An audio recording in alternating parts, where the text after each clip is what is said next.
चलिए जानते हैं आज देश और दुनिया की सिलेक्टेड काम की और महत्वपूर्ण 25 बड़ी खबरों को सिर्फ 10 मिनट में। पर अभी तक आपने इस वीडियो को लाइक नहीं किया है तो लाइक कर दें और इस चैनल को सब्सक्राइब भी कर लीजिए। केजरीवाल बोले, कल 12 बजे भाजपा हेडक्वार्टर जाऊंगा। आम आदमी पार्टी के सांसद, विधायक और सभी नेता भी जाएंगे। पीएम को जिसे जेल में डालना है डाल दें।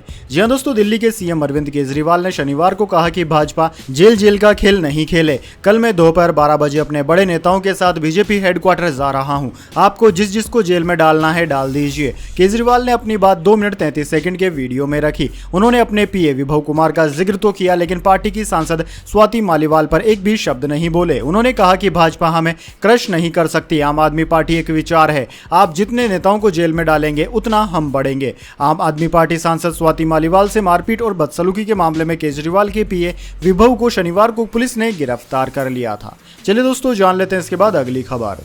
अमेठी में स्मृति ने की प्रियंका की एक्टिंग, बोली हूं करने वाली दीदी को बहुत दिक्कत, कहती है बीजेपी धर्म बोलती है। दरअसल दोस्तों, अमेठी से सांसद और बीजेपी प्रत्याशी स्मृति ईरानी ने कांग्रेस नेता प्रियंका गांधी की मिमिक्री की। उन्होंने कहा कि कांग्रेस की नेत्री कहती है कि बीजेपी क्या करती है, धर्म बोलती है, हूं ऐसे होगा, ठीक नहीं किया मोदी ने, हम कीचड़ पर चलकर जाते हैं, हूं। केंद्रीय मंत्री और भाजपा प्रत्याशी स्मृति ईरानी प्रचार के लिए तेलोई विधानसभा में कार्यक्रम करने पहुंची थी। यह वीडियो शुक्रवार देर रात का बताया जा रहा है। दरअसल दोस्तों, प्रियंका गांधी और कांग्रेस से सवाल करते हुए उन्होंने कहा कि हमने इतने गांवों की सड़क बनवाई है और वह कहती है कि कीचड़ में चलकर जाते हैं, क्यों नहीं बनवाली सड़क। वैसे दोस्तों कमेंट करके बताइए, क्या बीजेपी के काल में ज्यादा विकास हुआ है या फिर कांग्रेस के काल में? आपकी राय जरूर दीजिए। चलिए दोस्तों जान लेते हैं इसके बाद अगली बड़ी खबर। नरेंद्र मोदी बोले, देश की 140 करोड़ जनता मेरी वारिस। कांग्रेस की 4 पीढ़ियों ने दिल्ली पर राज किया, आज 4 सीट पर लड़ने की ताकत नहीं। जी हां दोस्तों, प्रधानमंत्री नरेंद्र मोदी ने शनिवार को उत्तर पूर्वी दिल्ली में जनसभा की। उन्होंने कहा कि मेरा कोई वारिस नहीं है,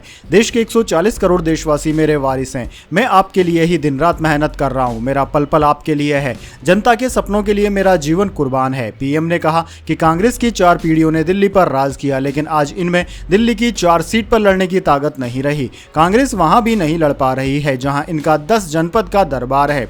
कांग्रेस के शहजादे आपकी संपत्ति की एक्सरे कराकर उसका आधा हिस्सा अपने वोट बैंक को देना चाहते हैं। ये लोग कई सालों से यह करते आ रहे हैं। चलिए दोस्तों जान लेते हैं इसके बाद अगली खबर। किर्गिस्तान में भारतीय पाकिस्तानी छात्रों से मारपीट। भारत बोला, छात्र हॉस्टल से बाहर न निकले। मिस्र के छात्रों से लड़ाई के बाद निशाने पर विदेशी स्टूडेंट्स। जी हां दोस्तों, किर्गिस्तान की राजधानी बिश्केक में देर रात को भारतीय और पाकिस्तानी छात्रों से मारपीट की गई। स्थानीय छात्र उनके हॉस्टल्स में घुस गए जहां भारतीय, पाकिस्तानी और बांग्लादेशी छात्र रह रहे थे।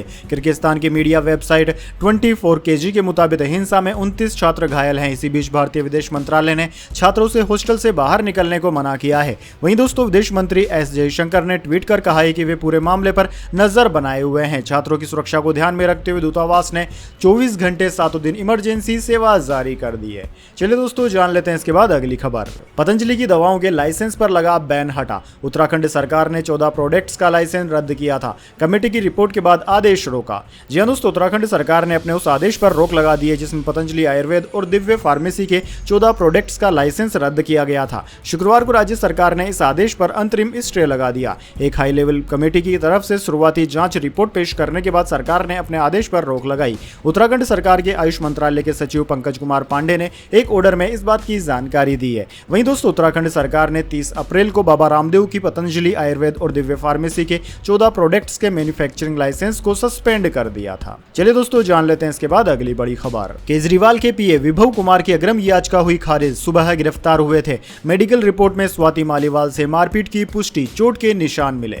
जी हां दोस्तों, आम आदमी पार्टी सांसद स्वाति मालीवाल से सीएम हाउस में मारपीट के आरोपी अरविंद केजरीवाल के पीए विभव कुमार को दिल्ली पुलिस ने शनिवार को गिरफ्तार कर लिया। पुलिस उन्हें पूछताछ के लिए दोपहर 12:40 पर सिविल लाइंस थाने लेकर आई। पूछताछ के बाद विभव को 30 हजारी कोर्ट में पेश किया गया। कोर्ट ने उनकी अग्रिम जमानत याचिका खारिज कर दी। वहीं दोस्तों, स्वाति मालीवाल 13 मई को अरविंद केजरीवाल से मिलने सुबह करीब 9 बजे सीएम हाउस पहुंची थी। उन्होंने आरोप लगाया था कि विभव कुमार ने उनके साथ मारपीट और बदसलूकी की। उनके कपड़े तक फट गए थे। स्वाति ने 16 मई को शाम 6:15 पर दिल्ली पुलिस में एफआईआर दर्ज करवाई। 17 मई को रात 12 बजे के आसपास दिल्ली पुलिस ने एम्स में मालीवाल का मेडिकल करवाया था। शनिवार को रिपोर्ट आई जिसमें मालीवाल की आंख और पैर में चोट के निशान मिले। रिपोर्ट आने के कुछ घंटे बाद ही दिल्ली पुलिस सीएम हाउस पहुंची और विभव कुमार को अरेस्ट कर लिया गया।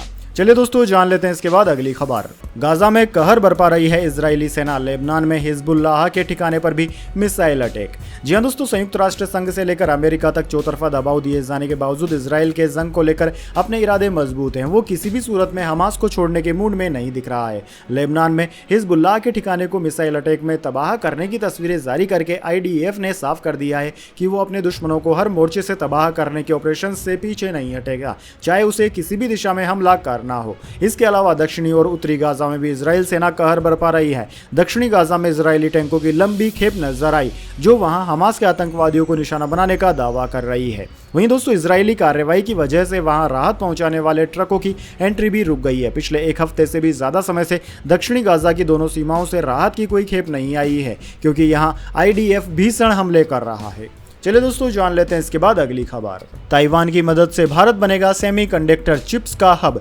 गुजरात के धोलेरा में बन रहा मिनी ताइवान असम में भी एक प्लांट ले रहा आकार।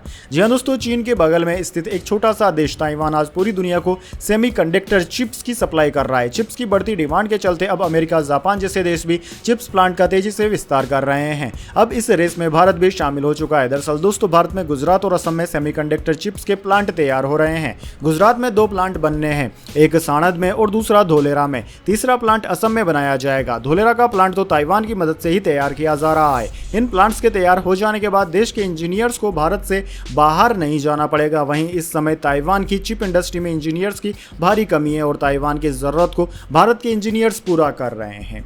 चलिए दोस्तों जान लेते हैं इसके बाद अगली खबर। चुनाव आयोग ने अब तक जब्त किए 8,889 करोड़ रुपए। ड्रग्स केस से लेकर इन तमाम चीजों पर लिया गया एक्शन। जी हां दोस्तों, लोकसभा चुनाव 2024 के 5वें चरण का चुनाव में 2 दिन बचे हैं। इसी बीच चुनाव आयोग ने इलेक्शन के दौरान वोटरों को लुभाने के लिए होने वाले धन बल को रोकने के लिए सख्ती से निपटने की कोशिश की। इसी कड़ी में चुनाव आयोग ने आम चुनाव के दौरान अवैध धन, नशीले पदार्थ को जब्त करने का रिकॉर्ड बनाया। आयोग ने बताया कि अब तक चुनाव के समय जब्त की गई चीजों का आंकड़ा 8,889 करोड़ रुपए तक पहुंच गया है, जिनमें 45% जब्ती दवाओं की है। दरअसल दोस्तों, धनबल के खिलाफ चुनाव आयोग की कार्रवाई 8,889 करोड़ रुपए जब्त करने तक पहुंच गई, जिसमें चुनाव आयोग का कहना है कि चुनाव के समय जब्ती का आंकड़ा जल्द ही 9,000 करोड़ रुपए को पार कर जाएगा। दरअसल दोस्तों, आपकी जानकारी के लिए बता दें, 45% जब्ती ड्रग्स और नशीले पदार्थों की है, जिन पर आयोग का विशेष ध्यान है, यानी कि शराब और दवाइयां जैसी चीजें। चलिए दोस्तों जान लेते हैं इसके बाद अगली बड़ी खबर। हमें कोई अफसोस नहीं, किसी पार्टी से लेना देना नहीं, बोले कन्हैया कुमार पर हमला करने वाले दोनों आरोपी। जी हां दोस्तों, उत्तरी पूर्वी दिल्ली से कांग्रेस और इंडिया ब्लॉक के प्रत्याशी कन्हैया कुमार के साथ चुनाव प्रचार के दौरान मारपीट हुई। इस दौरान माला पहनाने के बहाने आए युवकों ने कन्हैया कुमार को थप्पड़ जड़ दिया। इसके बाद मौके पर अफरा तफरी मच गई। यह घटना उत्तरी पूर्वी दिल्ली के थाना उस्मानाबाद इलाके के करतार नगर में हुई। इस दौरान आम आदमी पार्टी की महिला सांसद छाया शर्मा के साथ भी बदसलूकी हुई। महिला पार्षद ने पुलिस में शिकायत दी। कन्हैया पर हमला करने वाले आरोपियों के नाम दक्ष उर्फ दक्ष चौधरी और अन्नू चौधरी है। ये दोनों खुद को गोरक्षक बताते हैं। इस दौरान आज तक से बातचीत में दोनों ने कहा कि उन्हें कन्हैया पर हमला करने का कोई अफसोस नहीं है। इतना ही नहीं, उन्होंने बताया कि घटना को लेकर पुलिस ने उनसे कोई संपर्क नहीं किया है और यदि पुलिस बुलाती है तो वह खुद ही थाने जाकर सरेंडर कर देंगे। चलिए दोस्तों जान लेते हैं इसके बाद अगली बड़ी खबर। प्रज्वल रेवन्ना के खिलाफ अरेस्ट वारंट जारी, कोर्ट ने SIT को दी इजाजत। जी हां दोस्तों, कर्नाटक के हासन सीट से सांसद और चुनाव में बीजेपी की सहयोगी JDS के निलंबित उम्मीदवार प्रज्वल रेवन्ना इन दिनों चर्चा में है। उनके खिलाफ गिरफ्तारी वारंट जारी किया गया है। पिछले महीने प्रज्वल रेवन्ना पर यौन उत्पीड़न,